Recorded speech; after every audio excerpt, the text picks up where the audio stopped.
The views, thoughts, and opinions expressed in the podcast belong solely to the hosts and not the host's past, present, or future employers.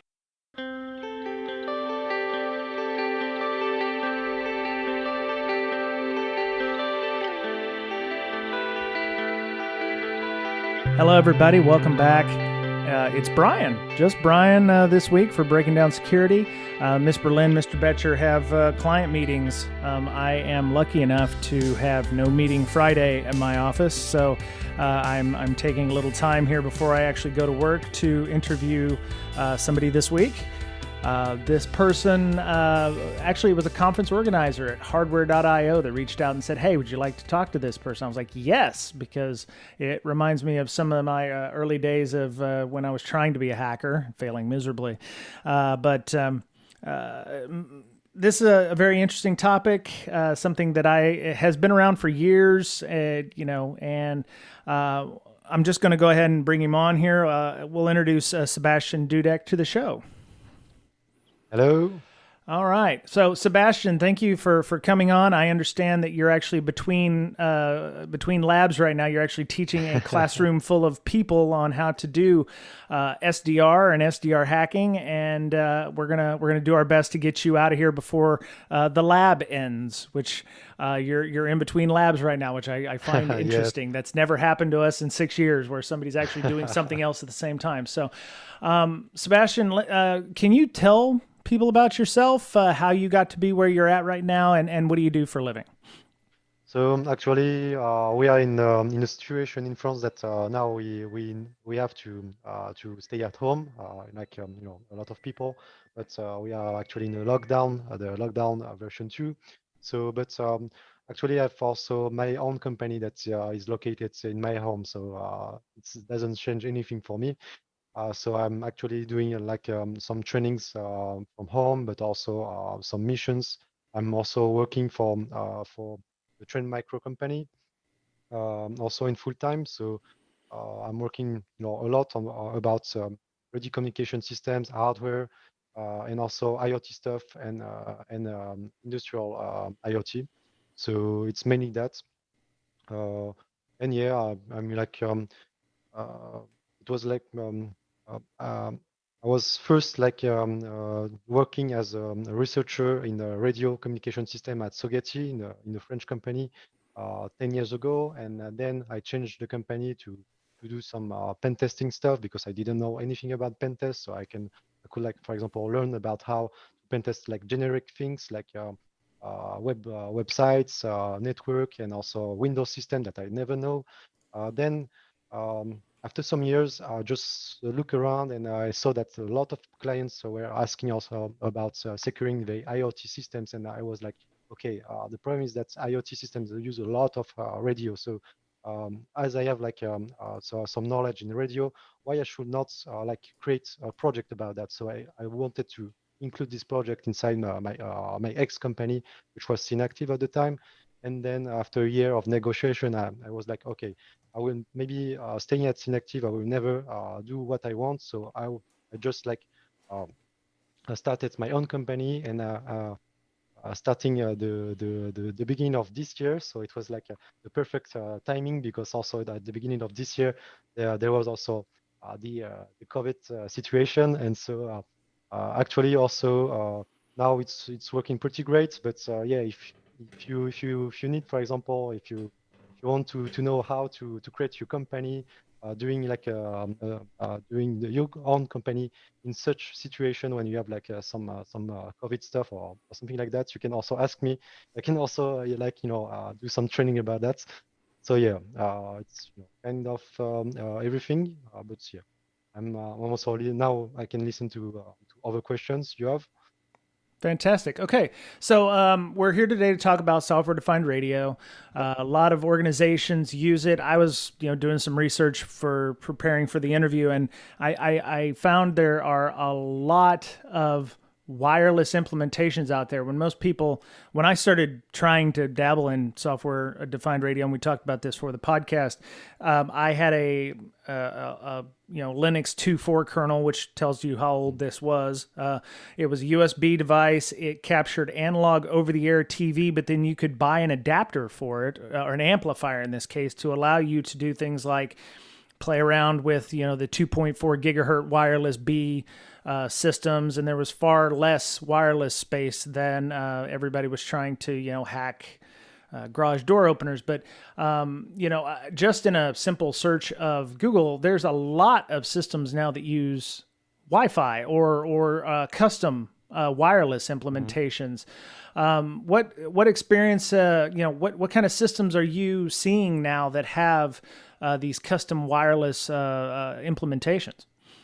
About custom Wi-Fi implementation, you can find it pretty everywhere. You have like some drones that use it, for example, a lot of drones that use it. Also there was like a good report. I don't remember the name of the company who does that, but they tested the communication of the DJI drones, and they just show that, for example, these drones were identified. There was like in the frame of the Wi-Fi, there was like an identification number that was used to control the drone actually. So this is, for example, some sort of things that you can, for example, with a Wi-Fi dongle, you can intercept some frames and also see what is going on. And actually, you just have to look at the frames, see if, for example, the frames are encrypted or not, if there are some payloads that don't have like a lot of entropy. You can probably guess what it is. And so, for example, with two drones, you can maybe like find an ID that is used in order to communicate with the drones, etc., or any other systems. So like that, you can also spot if our communication is encrypted or not. So everything depends. I think mainly when you do such test, for example, even in Wi-Fi, but even also with SDR systems. With an SDR, what you have to look is that first you capture. At least you have to have like two devices in order to see if there is like some association with the ID of the system, and like that you can also spot if the communication is encrypted or not. And sometimes also you can if like for example it's used like some stream ciphers, you can for example try to maybe guess the key or some part of the key just based on, for example, some adding problems. So for example, if like is like no information, I mean some null bytes or something like such, you can try to maybe guess some part of the keys, and like that, so try to maybe brute force the keys that is used, for example, for the communication. So yeah, actually it's a lot of analysis. Radio is not like, I mean, a radio is can like other systems, like for example, trying to attack network systems. It's exactly the same, but it's not exactly the same channel. I mean, the canal, the canal. I mean, the interface of communication is not, for example, the Ethernet, like it is used, for example, for networks. Radio is more about interfacing with the system. And so this is the complicated stuff, because actually you don't have, like, for example, just an Ethernet cable to plug on it and try to sniff what is going on. What you need first is to locate the frequency. After locating the frequency or the frequencies, because sometimes you can have also some hopping.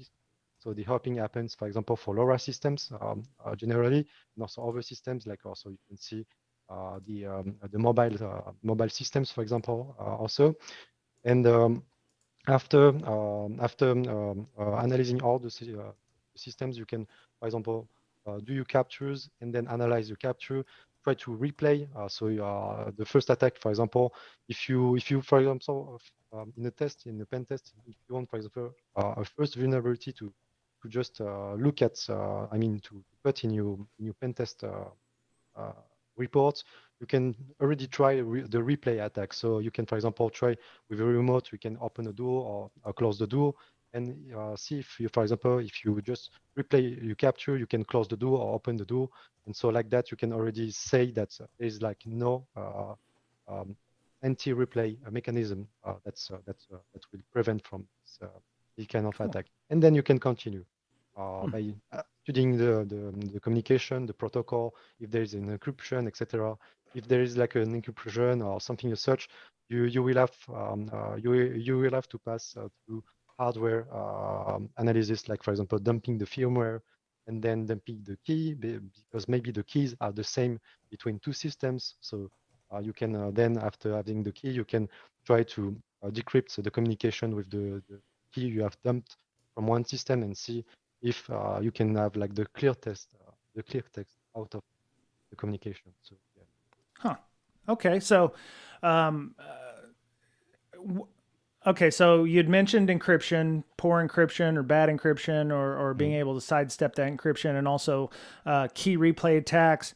When you've been asked to go on site and they're like, "Oh, my medical telemetry systems are the best ever. We don't have any problems."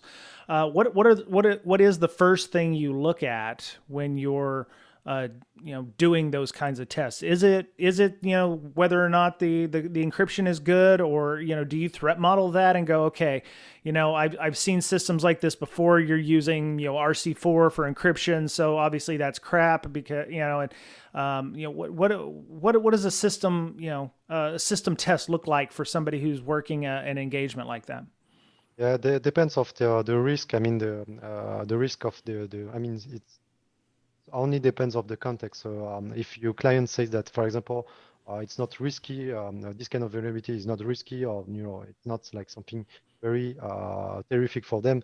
I mean, I have to adapt also the test to avoid, like for example, wasting my time trying to exploit a vulnerability that will not be a problem for my clients. So Mm-hmm. and generally, clients always take care about the confidentiality and also the everything about not to impersonalize, for example, a command and something as such. But yeah, for example, DOS attack, generally people don't matter about it. It's Mm. like a DOS attack. It's like a common problem with radio. But actually, if you cannot do something like, for example, like jamming attack, for example, this is exactly the same attack. Like for example, you just DOS communication in order to downgrade the communication to, I mean, a weaker system. For example, jamming attack, you can do that in mobile security when you want, for example, to trap a system to some sort of base station. You can, for example, jam the communication from 3G or 4G. So you can downgrade the communication to 2G. And so 2G, for example, doesn't have any mutual authentication. And so you can trap your system inside your evil of a rogue base station, sorry. And then you can sniff the communication. You can impersonate a device. You can impersonate everyone inside because it's exactly your base station, so you can do everything you want. Right. And so this is a kind of, the DOS attack, doesn't matter if you cannot, for example, do some kind of downgrade. So you can, for example, just degrade the security mechanism in order to attack the device.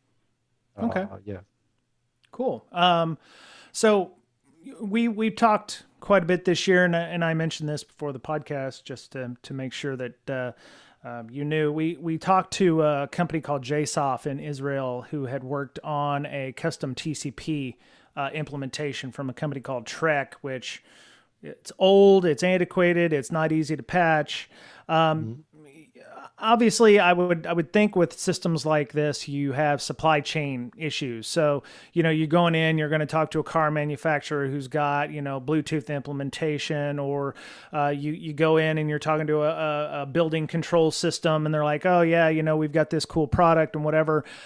Do you ever find the same types of OEM manufacturers like, oh yeah, you're using this I'm not saying that Raylink or Realtek have, vulnerabilities right now, but let's say, oh yeah, you're using this chipset. I already know that there's vulnerabilities in this chipset. Or what does analysis look like for you when you're doing this testing? Can you automatically go into a customer and go, yeah, you're using X, Y, and Z. There's going to be these things, or are you using this version of their cipher versus this version, or what software libraries are you using to make sure that you're not vulnerable? Because anything before 2015, I can just pop it like nothing. Or I mean, what does that look like for you when you tell them, hey, you're using something from 2014, probably should upgrade?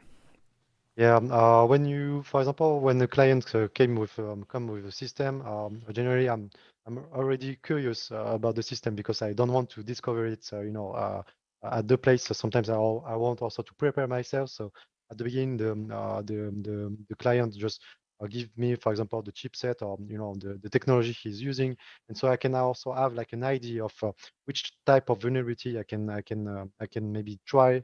Mm. Yeah, for example, some people can tell me that they're using LoRa.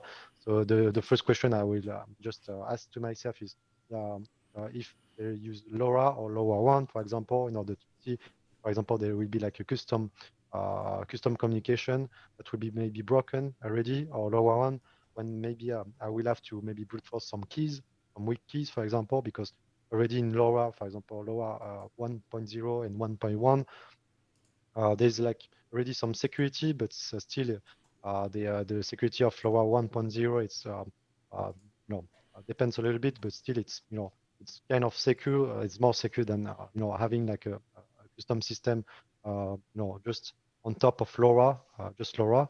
Mm-hmm. But yeah, generally, when you used to test a lot of technology, you have like reflexes like that. So some when people just tell me that they're using, for example, Wi-Fi, generally when they use Wi-Fi, I'm just like always like I always expect that that will be like the not a custom Wi-Fi, for example. I would just like to try to see, okay, we will see about the encryption. Maybe it's used like, for example, the WPE or WPA Enterprise. And so with Enterprise, I can maybe try to just still hijack some challenges in order to crack them and try to see what I can do with that. Maybe join the domain, the Active Directory of the company just by cracking one of the challenge of someone. But yeah, I'm not. With the Wi-Fi generally. When people say that it's Wi-Fi, I'm expecting that it's like the common Wi-Fi, not a custom one. But sometimes I can be surprised about that. So yeah, sometimes you can be stuck about, okay, what is going on, because it's something that you don't understand at the first place. Also about the you told about the Israel guys that found some sort of TCP vulnerability. I cannot remind this thing, but is it like some sort of serial to TCP, something as such, or I mean, not TCP over the air or serial over the air, something like that?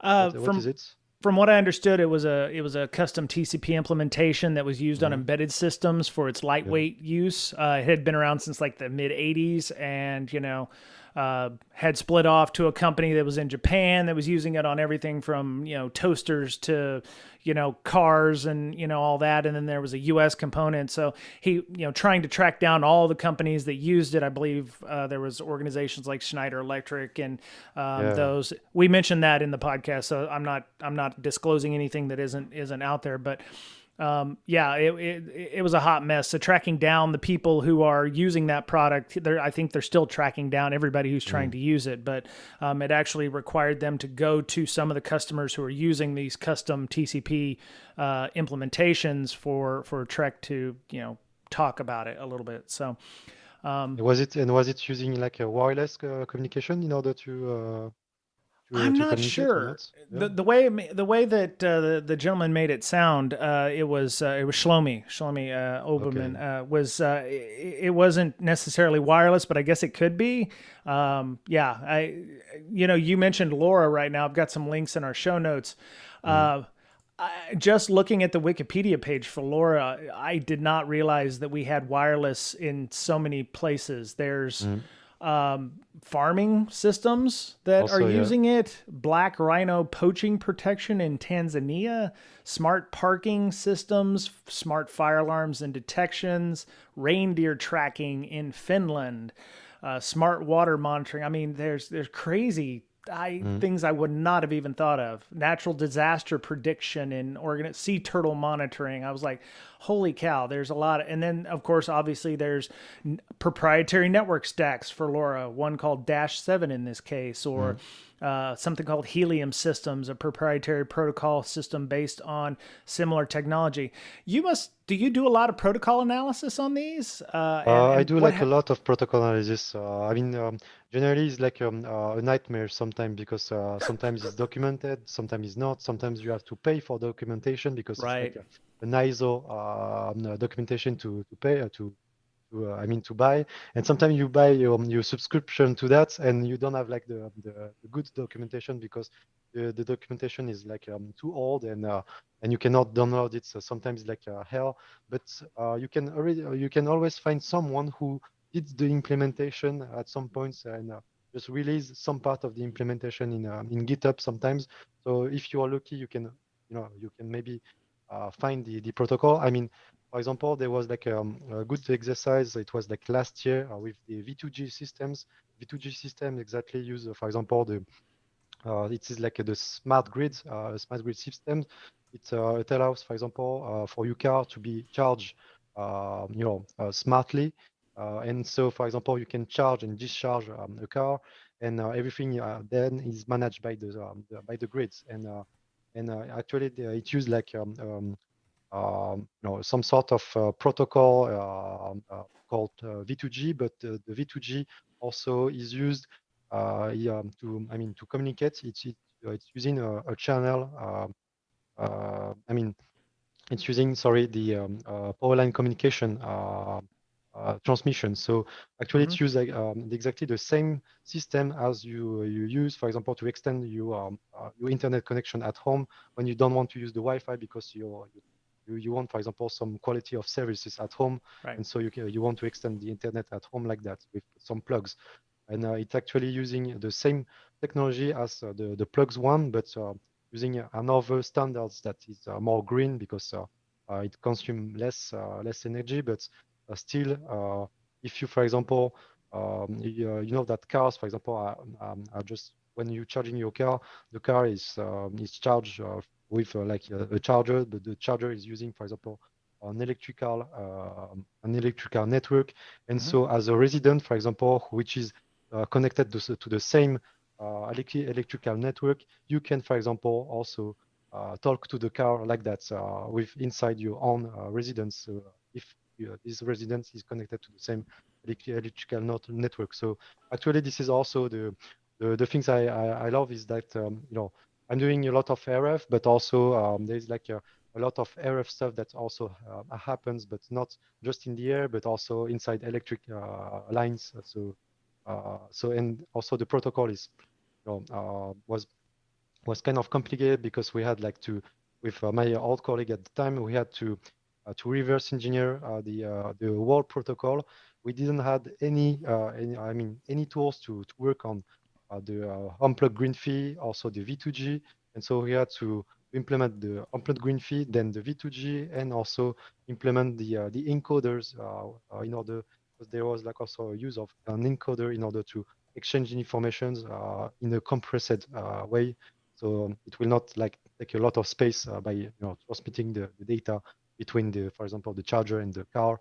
It was like some sort of a nightmare because we didn't sleep like for a week, and after a week we have success to do all the work. So because also our mission, which was a little bit limited to just a week. So yeah. Right. Uh, So you're reverse engineering protocols, which would require some protocol analysis. I'm automatically thinking Wireshark, but maybe that's not Yeah, some of the tools. we do a lot of Wireshark first because some detector can be used. We do also some firmware analysis on that, but sometimes if we can, for example, find an implementation at some point, anything, any part of an implementation, any documentation, it's really helpful because really reversing a whole firmware, also an exotic firmware, like it is used, for example, for cars, like a nightmare to reverse. Also, now you have like the disassemblers today for this kind of architectures, but before at the time we were like completely lost. So we had to use every documentation, but we luckily we could find some implementation, some documentation, and so we could assemble everything and then directly reverse that this kind of communication like that. So yeah. That's awesome. Okay, so you're teaching a class right now as we're recording this. Yeah, I looked at I don't know if it's the exact class, but you had an agenda on the classes, and you'd yeah. mentioned Faraday cages. Mhm. Why would you need to use a Faraday cage? And you mentioned in the class that there's a simple way of creating one. I'm assuming it's not a tinfoil hat on your head, and that's all obviously not going to shield you from having your brain waves stolen. But how does somebody make a Faraday cage on the cheap, and why would they need to make one? Actually, the Faraday cage is like it's in fact it's simple, but also there are specialized company that does that because as for example, I don't want to make a Faraday cage because it's also time consuming. It requires also a lot of materials. So generally, you have to know that a Faraday cage is just a way to absorb the signal. It doesn't block the signal actually. So Hmm. your Faraday cage has to be as thin as it can, it can absorb a lot of a lot of it doesn't have to be too much thin. I mean, because if it's too much thin, for example, uh, just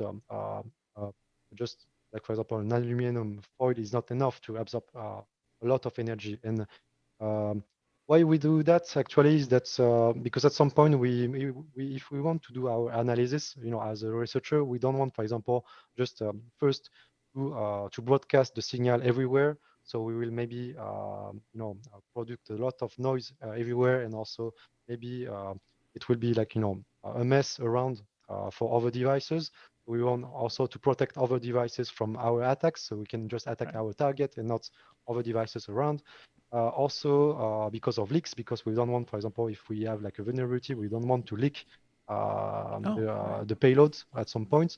And also because if we want to analyze a device, we know that there's already the thermal noise that we will also take from when we want to do a capture, we will always have the thermal noise, but at least will not be like will not get all the noise around, and so we will be like a little bit isolated from all the devices that will produce a lot of noise, because at some points it's time consuming to isolate every signal. I mean to filter the other signal around in order to take the one that you are interested in. For example, if we want to work on Zigbee, Zigbee is using the 2.4 gigahertz, so it is the same as Wi-Fi. It is the same as other systems also. So a lot of systems use the ISM bands, as you said, for example. So it's like 433 megahertz, also it's like, sorry,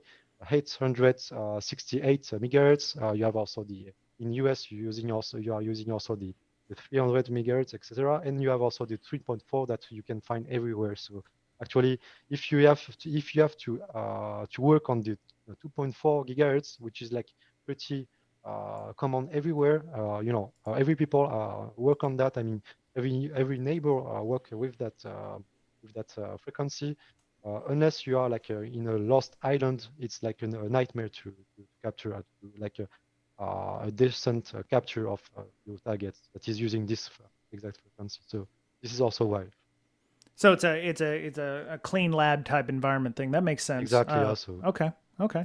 Um, yeah. Plus, I guess you don't want any. You you want to keep it clean, and any vulnerabilities you might find could be tampered with in regard to. Exactly, and Yeah. also other people are using. Sorry for interrupting. No, it's good. The other people are also using the Faraday cage, just because I remember, because I'm not doing that exactly, but some people also are looking for some electromagnetic, leaks or something to search. So you're just trying to, for example, if like some key press, so some key are pressed or something like that, they want, for example, to identify if some sort of key has been pushed or not.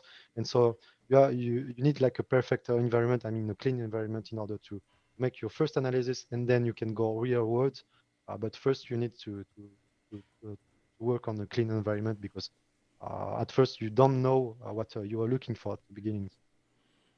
Cool. Okay. So a lot of people, when they think wireless, they think, well, what's in my phone, 4 and 5G. Mm. You go to hacker summer camp and you see Twitter people saying, oh, I need to use a burner phone because there's things like stingrays out there and law enforcement's trying to, cause downgrade type attacks and what have you. With the deployment of the new cellular technology being 5G, has the wireless changed in any way? Is 4G and 5G so very different, or is it the same attacks that would work on a 3 or a 4G network also work on a 5G network?